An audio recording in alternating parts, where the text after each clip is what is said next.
అండి మా కోడి పిల్లల్ని చేసింది. ఎప్పుడు కోడి పిల్లలు పిగిలిన తర్వాత మేము ఒక మినుప మెష్ కింద పెట్టేవాళ్ళమి, వాళ్ళ అమ్మని ఇద్దరిని కలిపి.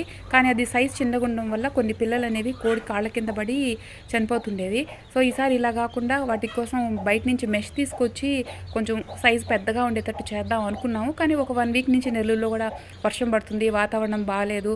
అందుకని మనం బయటకు వెళ్ళి తీసుకొచ్చి చేసే టైం లేదు. కానీ ఈ లోపల పిల్లలైతే కోడి చేసింది.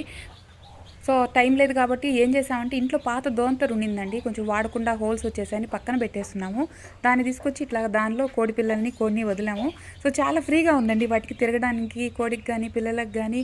ఆ మెష్తో పోలిస్తే ఇది చాలా ఫ్రీగా ఉందనిపించింది. దీనిలోనే వాటికి ఒక సైడ్ వాటర్ పెట్టాము, నూకలు కూడా వేసాము. ఇప్పుడు ఫ్రీగా కోడి పిల్లలు రెండు చాలా హ్యాపీగా ఉన్నాయండి దీనిలోకి షిఫ్ట్ చేసిన తర్వాత. సో ఇట్లాగా ఉన్న పాత దోంతరతో ఇట్లా కోళ్ళకి షిఫ్ట్ చేసామండి. So thank you for watching అండి. Keep watching.